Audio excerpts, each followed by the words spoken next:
Dan siapa yang bisa ngebangun ini lebih awal, dia bisa panen di 1-2 dekade ke depan.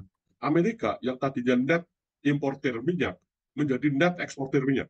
Tadi pertanyaan Pak Buntoro kan adalah kenapa sih gitu apa dolar itu menguat super hebat gitu di Maret 2020, di mana itu nggak natural dan nggak mungkin. Nah, artinya kan itu apa? Sesuatu yang tidak natural atau hasil rekayasa moneter seperti itu akan memberikan dampak buruk. Bisa jadi secara global memberikan dampak buruk. Dan itu kejadian 2023 ini, semua kena dampak buruknya karena dolar dikuatkan secara tidak natural ya. Nah, jadi kalau misalnya kita mau bahas dari secara rasional, ya kenapa sih USD ini menguat hebat pada Maret 2020? Itu sebenarnya ada beberapa hal yang simpel ya. Jadi pada saat COVID 2020 itu kan inflasi gila-gilaan. Namun kenapa Amerika tidak inflasi? Karena suku bunga dinaikin aja. Maksudnya dinaikin asal-asalan suku bunga. Sampai sekarang pun masih dinaikin agak asal-asalan ya. Nah, karena suku bunga itu dinaikin asal-asalan, sehingga pada saat itu investor asing tuh banyak yang mengalihkan investasi dari sektor yang real, sektor bisnis, kepada sektor yang memang obligasi pemerintah, kepada instrumen obligasi pemerintah.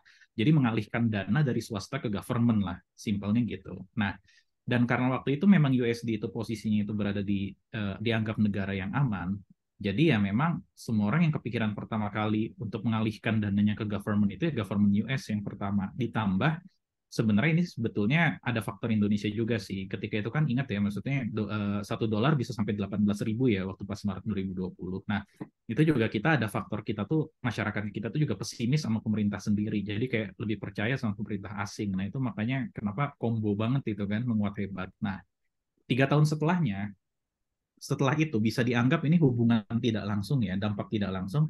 Yang pertama itu menyebabkan pertumbuhan ekonomi itu sangat melebar ya. Melebar itu dalam artian variasinya nggak masuk akal. Ada kayak Inggris sekarang, yang sebenarnya inflasi di Inggris tuh ya teman-teman boleh percaya atau enggak, itu udah ada kalkulasi inflasi di Inggris tuh sebenarnya udah 42% loh.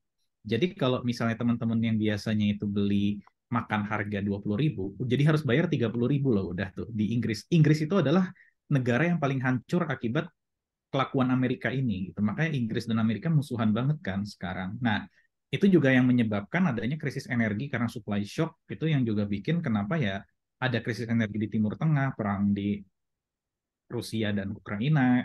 Nah, perubahan iklim itu juga dampak lain sih, cuma itu nambah bikin parah. Nah, yang terakhir itu adalah, yang harus kita lihat itu adalah pada perekonomian global sendiri, yang paling harus kita highlight adalah ini gangguan rantai pasokan, karena kebanyakan mitra dagang di seluruh dunia itu tuh hampir semua itu mitra dagangnya Amerika yang menjadi hub ya, dan juga menjadi apa mata uang perantara kan Amerika ya. Nah, itu juga apa namanya supply-nya itu banyak yang mengalami gangguan karena emang Amerikanya juga asal-asalan, peningkatan pengangguran, kemiskinan juga ada. Nah, menariknya adalah ada 3 negara yang saat ini sebenarnya paling kuat nih, paling resisten terhadap krisis. Kita di Indonesia mungkin nggak ngerasa, cuma ini sebenarnya kita harus ngambil berkah Tuhan ya.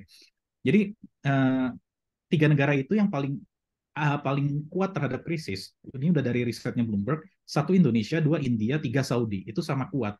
Dan kita sebenarnya bisa ngambil momentum ini tuh menjadi negara yang paling kuat nih. Setelah kalau emang misalnya di sini ada depresi atau krisis besar ya, nah, sebenarnya Indonesia, Saudi, dan India tuh hampir nggak akan kena dampak krisis 3 negara ini. Dan ini sebenarnya peluang besar buat kita. Nah, walaupun sebenarnya kayaknya juga ada beberapa dampak yang harus kita lihat. Kita nggak bisa lagi berbisnis seperti sebelumnya, sebelum tahun 2020.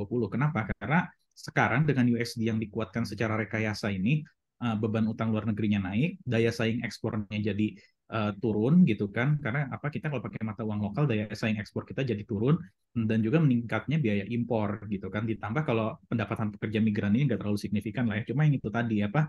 Nah, posisinya adalah kita jadi makin sulit ekspor impor, sehingga kita harus memanfaatkan banget resource lokal pada saat menjual keluar. Nah, intinya apa sih gitu loh, kita apa ngelihat apa si dolar ini tuh direkayasa sekuat itu, ya intinya sih adalah ini dampaknya negatif lah ya, terutama buat Indonesia. Kebanyak aspek intinya dampaknya negatif, biar nggak usah terlalu pusing, intinya jelek lah, nggak bagus dampaknya. Nah, jadi mesti ngapain? Ini aku coba, mungkin sorry kalau agak loncat ya. Aku pengen coba melihat ini dari sudut pandang yang lebih UMKM atau pelaku bisnis. Jadi intinya tuh kita ada aspek-aspek yang sebenarnya kita justru bisa ngambil peluang nih gitu dengan potensi krisis di seluruh dunia sekarang, apalagi Indonesia akan resisten terhadap krisis ya. Nah, yang pertama adalah pola bisnis kita tuh harus diubah. Kalau kayak kata Pak Buntoro, dulu nature-nya itu orang dapat duit memang dari red ocean dengan mengalahkan orang lain. Nah, sekarang itu ke depannya kita itu tuh hampir apa ya? Red Ocean bakal tewas lah kurang lebih ke depannya. bisnis itu kalau jadi nggak ada pilihan lagi mau red ocean atau blue ocean, semua bisnis harus blue ocean ke depannya. Yang nggak blue ocean mati udah itu.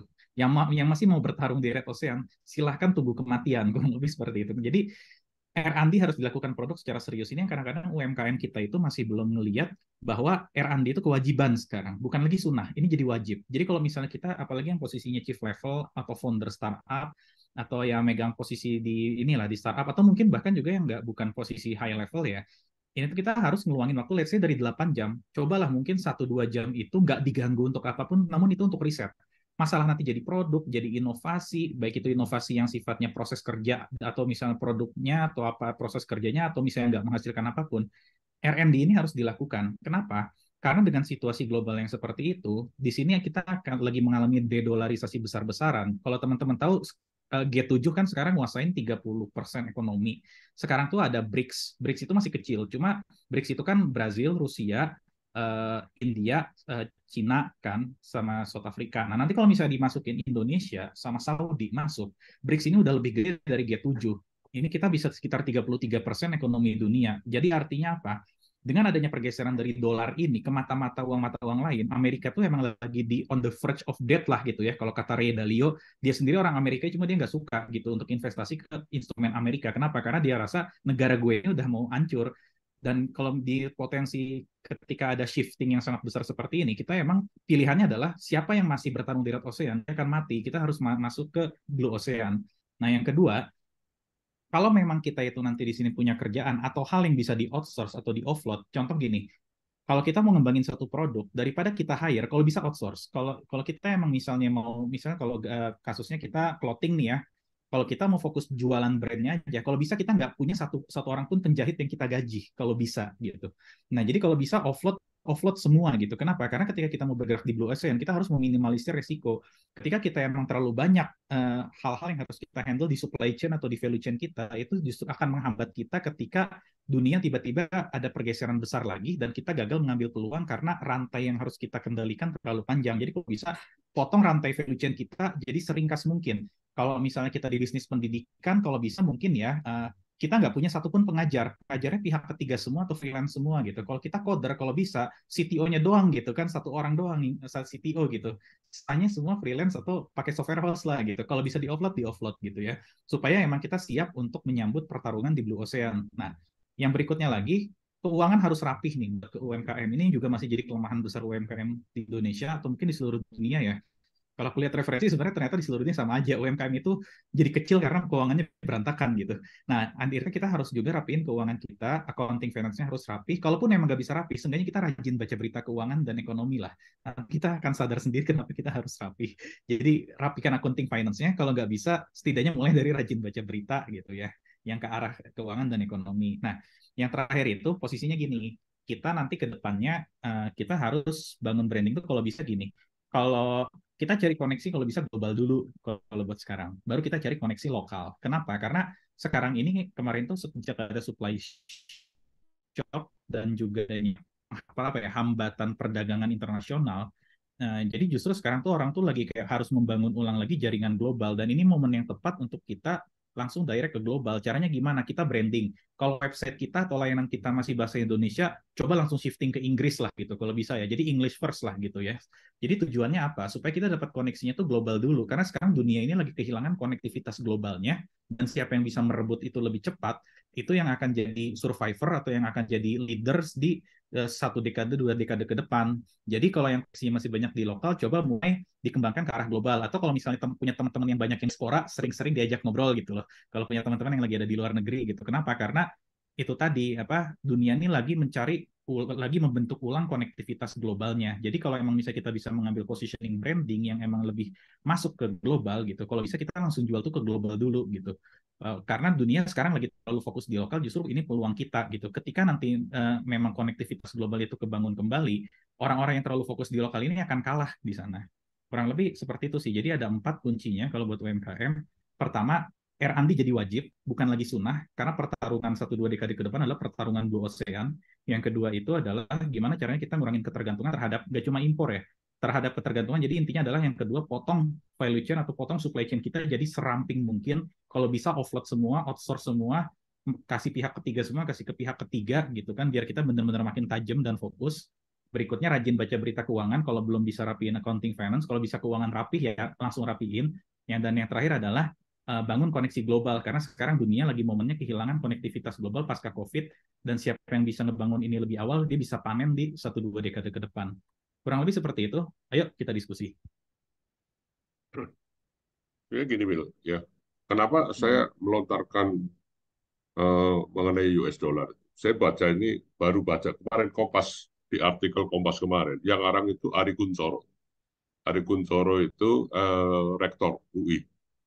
Dia penjelasan yang kamu kasih penjelasan itu tidak salah, ya, dia benar itu bahwa apa suku bunga di Amerika naik sehingga apa ada aliran dolar yang masuk ke sana sehingga permintaan dolar itu meningkat sehingga naik. Tapi yang dia bilang yang paling orang tidak sadar itu bahwa pada tahun 2020 Amerika yang tadinya net importer minyak menjadi net eksportir minyak. Artinya apa? Uh, uh, dan nggak tanggung-tanggung. Ekspor Amerika itu 8,51 juta barrel per hari. Nah, artinya lebih besar dari Saudi loh. Dengan 8,51 juta barrel per hari itu lebih besar dari Saudi. Nah, nah pada saat itu artinya orang itu kan eh, jadi tadinya yang Amerika itu sebagai customer terbesarnya Saudi dalam hal minyak, sekarang itu malah jadi jualan, jadi pesaingnya Saudi. Jika tiba-tiba apa orang banyak perlu dolar karena untuk beli energi. Nah, itu salah satu pemicu yang impulsnya di situ. Jadi tiba-tiba Amerika jadi uh, net eksportir minyak. Nah, uh, maka itu Ari Kunchoro bilang maka itu ada sekarang itu kalau dulu relasi harga minyak dan dolar itu berbalik. Jadi kalau minyak naik, dolarnya turun. Nah, sekarang ini sejalan. Minyak naik, dolarnya naik. Karena apa? Dengan harga minyak naik, Amerika juga diuntungkan karena eh, dengan begitu besarnya WTI itu West Texas Intermediate itu bisa sampai waktu itu meningkat sampai $120 per barrel. Itu luar biasa besarnya. Nah, ditambah lagi dengan apa? Dengan perang Ukraina dan Rusia menyebabkan Indonesia paling diuntungkan. Karena apa? Harga batu bara tuh naik bisa pada puncaknya itu $460 per ton. Yang tadinya itu $60 per ton. Nah, kalau rata-rata $300 per ton aja, ini menjelaskan kenapa Indonesia dianggap paling sustain ya, paling paling paling paling tahan ya. Karena apa? Indonesia itu beruntung berbasisnya pada pada natural resources, pada sumber daya alam dan sumber daya alam yang paling menguntungkan pada saat 3 tahun terakhir itu adalah ada dua. Yang pertama itu batu bara, yang kedua adalah CPO. Nah, di dua itu aja eh, Indonesia udah apa menikmati keuntungan yang luar biasa. Bayangin aja, kalau batu bara itu eh, rata-rata $300 per ton aja, dalam setahun itu kuota ekspor Indonesia, kuota ekspor yang diberi pemerintah itu 800 juta ton. Itu udah 300 dan itu berarti udah $240 miliar dari penghasilan dari penghasilan batu bara saja. CPO pada saat puncak ya bisa naik Rp7.000 per ton. Rp7.000 itu Rp22.000 per kilo. Maka itu waktu itu kan minyak goreng mahal sekali. Tapi kan langsung pemerintah menerapkan DMO ya, Domestic Market Obligation ya, kewajiban untuk memenuhi pasar dalam negeri. Jadi kalau Indonesia dianggap sebagai yang paling tahan, betul. Tapi bagaimana kalau harga batu bara turun jadi $60 lagi? Dan bagaimana kalau CPO, sekarang CPO itu harganya 3.000 ringgit, sekarang udah turun ke normal 3.000 ringgit, 10 ribu rupiah lah, kira-kira 10 ribu rupiah per kilo lah, per kilo. Jadi eh, apakah Indonesia itu bisa bertahan dengan harga, misalkan harga apa komoditas turun, misalkan harga batu bara itu sampai $60, saya rasa enggak juga. Kira-kira gitu, Bill. Jadi benar. Tapi eh, nah mungkin ada satu yang saya koreksi bahwa untuk eksportir dolar makin makin makin tinggi makin baik karena hasilnya dolar. Kalau untuk importir dolar makin tinggi makin berat. Kira-kira begitu. Jadi itu mungkin tadi apa untuk eksportir juga terganggu. Untuk eksportir kalau saya yang ekspor tuh dolar 20.000, 30.000 itu bagus banget deh. Tapi kalau buat importir berat karena dolarnya dapat dolarnya kan ditukar rupiah kan sekarang cuma 14.700, hari ini 14.700. Kira-kira gitu, Ben. Pendapat saya. Silakan.